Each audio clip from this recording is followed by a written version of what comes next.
Salut à toi, bienvenue dans cette nouvelle vidéo où aujourd'hui je vais ni plus ni moins t'expliquer pourquoi tu ne seras jamais riche. Donc je vais t'expliquer 7 facteurs qui feront non pas que tu seras jamais riche, mais si du coup sur ces 7 facteurs tu te reconnais dans la majorité d'entre eux, en termes si tu veux d'entrepreneuriat, il y a de grandes probabilités que tu rencontres de grosses difficultés pour te développer. Donc avant de t'expliquer pourquoi tu ne seras jamais riche, je t'invite à t'abonner à la chaîne YouTube si ce n'est pas déjà fait en cliquant sur s'abonner et à cliquer sur la cloche pour recevoir les notifications. Et on est parti, let's go!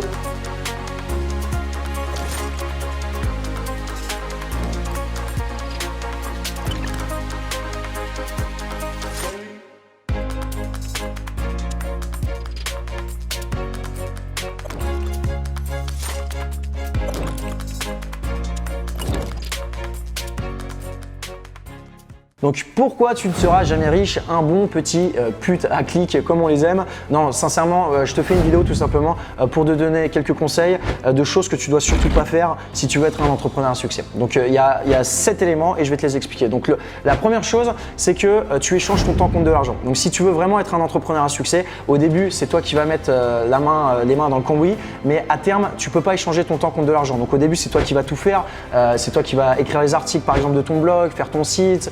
C'est toi qui vas faire le community management, c'est toi qui vas faire les publicités, c'est toi qui vas faire les pages de vente, c'est toi qui vas tourner les vidéos, c'est toi qui vas vendre au téléphone, c'est toi qui vas faire les formations. Tu te doutes bien que en fait, tu es un humain et que tu es limité par 24 heures dans une journée, comme tout le monde. Donc du coup, si tu veux vraiment scaler ton business, c'est-à-dire le démultiplier, tu peux pas te démultiplier toi.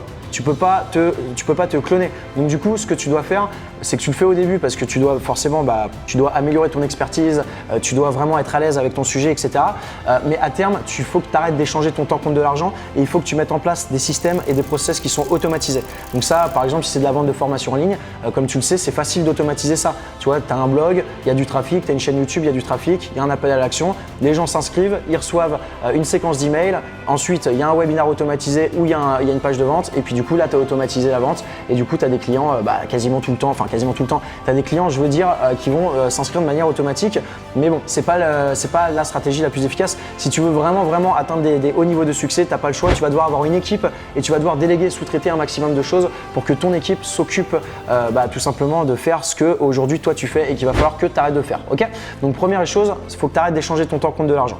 La deuxième chose, c'est que c'est toujours de la faute des autres, c'est que tu n'assumes pas tes erreurs, c'est la faute de mon patron, c'est qu'aujourd'hui mon chien il a fait ci, c'est que le patron ceci, c'est que c'est de la faute du gouvernement, c'est de la faute des impôts, c'est de la faute des États. En fait, si tu as cet état d'esprit, ce mindset je te le dis, de putain de gros loser, donc qui fait que se plaindre et qui est pessimiste, et là tu seras jamais un entrepreneur à succès, tu seras jamais indépendant financièrement. Il faut que tu apprennes à te remettre en question tous les jours. Si par exemple, je sais pas, dans tes équipes, elles font pas le bon travail ou ça se passe mal, c'est pas de leur faute. Il faut que tu arrêtes de penser que c'est de leur faute. C'est de ta faute, c'est toi qui as mal fait quelque chose en amont. C'est peut-être toi qui les as mal formés, tu leur as peut-être pas donné les bons outils, tu leur as peut-être pas donné le bon CRM, tu leur as peut-être pas donné le bon logiciel, tu leur as pas donné les moyens nécessaires pour qu'ils puissent faire un travail satisfaisant. Donc remets-toi en question, toi d'abord, avant de rejeter la faute sur les autres. Arrête de dire que c'est la faute des autres, c'est ta faute à toi. Remets-toi en question, remets-toi d'abord toi en question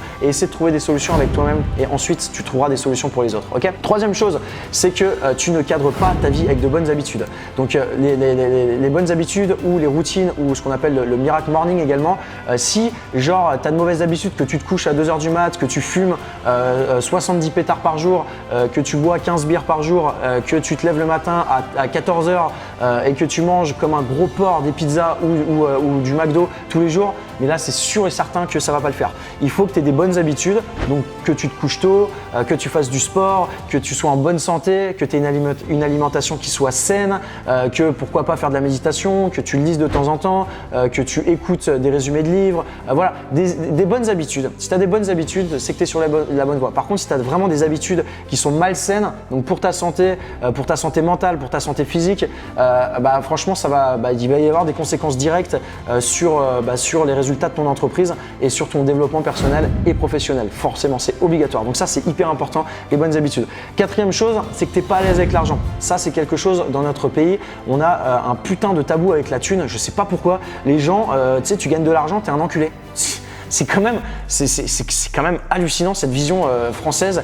Tu gagnes de l'argent, t'es un connard. c'est un truc de dingue. Alors que tu gagnes de l'argent en France, je te le rappelle, tu es le pays le plus fiscalisé au monde, donc tu gagnes de l'argent, c'est toi qui donnes le plus d'argent aux autres aussi. Hein. Donc à un moment, il faut un peu arrêter. Moi, j'ai pas de problème avec l'argent, j'ai pas de souci à dire qu'on génère 4 millions d'euros par an. Bon, après, voilà, les gens, ils aiment pas, j'en ai rien à foutre, c'est leur problème. J'ai pas de problème avec ça, hein, j'ai aucun tabou avec l'argent. Maintenant, il faut que tu sois à l'aise avec l'argent. Et puis après, si tu es avec des gens qui sont hyper mal à l'aise avec l'argent, n'en parle pas spécialement, mais aussi il va falloir que tu rencontres des gens qui ont le même état d'esprit, la même vision que toi. À ce niveau-là, je te donne un exemple. Moi, je sais que mes grands-parents, ils sont pas super à l'aise avec l'argent. Je vais pas dire à ma grand-mère, je fais 4 millions par an. Tu vois, je lui en parle pas du tout et je lui en parlerai sûrement jamais parce que elle est pas à l'aise avec ça et du coup, je vais pas la mettre mal à l'aise.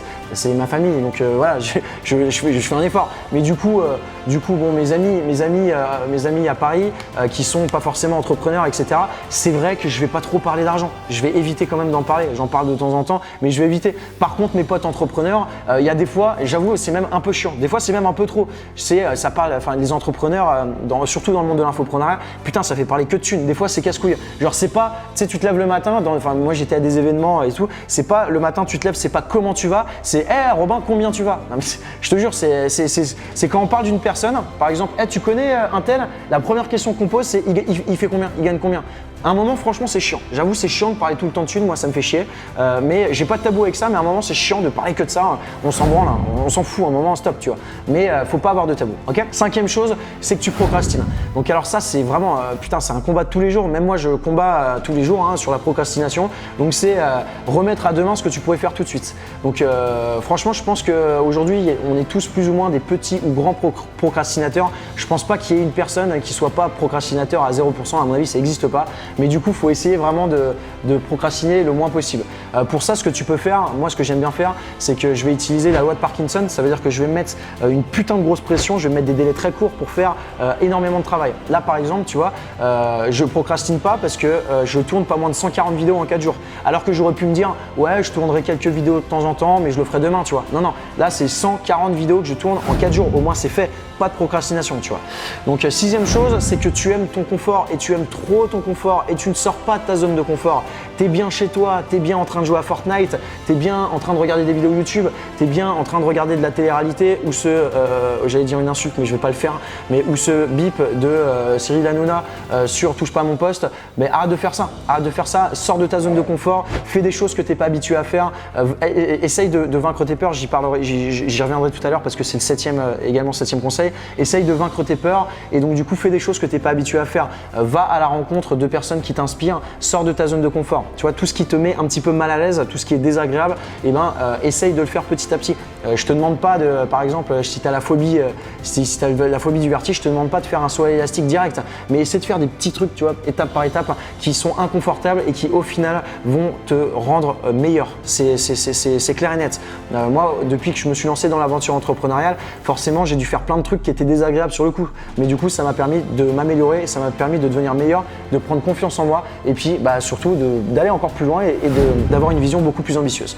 Enfin, septième chose, c'est que tu as peur de l'échec et ça pour moi c'est vraiment une grosse erreur. Il ne faut pas avoir peur de l'échec. L'échec en fait, ça fait partie intégrante du processus d'un entrepreneur et de la réussite de celui-ci. Ça veut dire que quand tu vas lancer un projet, ne crois pas que tu vas réussir du jour au lendemain. Ne crois pas que tout va rouler sur des roulettes. Nous, tu sais pas le nombre de merdes et le nombre d'échecs qu'on a eu avant de réussir. Et même encore aujourd'hui, on a plein de merdes à gérer. Notre quotidien, c'est gérer des merdes. Tu es entrepreneur, je te rappelle que tu te lèves le matin, tu gères des merdes, tu te couches, tu gères de nouvelles merdes. Donc ça, faut le savoir. Mais il faut pas avoir peur de l'échec.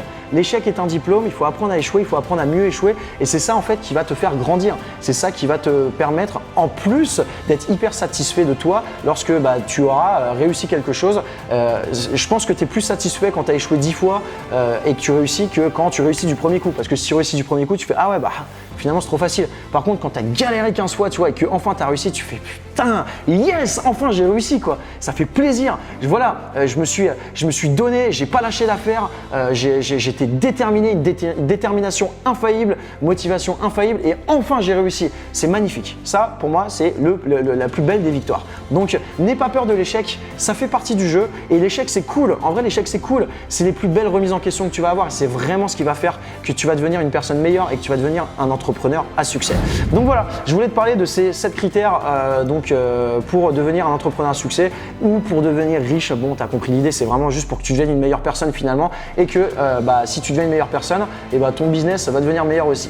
Si tu es d'accord avec moi ou si pour toi il y a encore d'autres critères, est-ce que tu accepterais de me les partager en commentaire? J'aimerais vraiment bien savoir ce que tu en penses.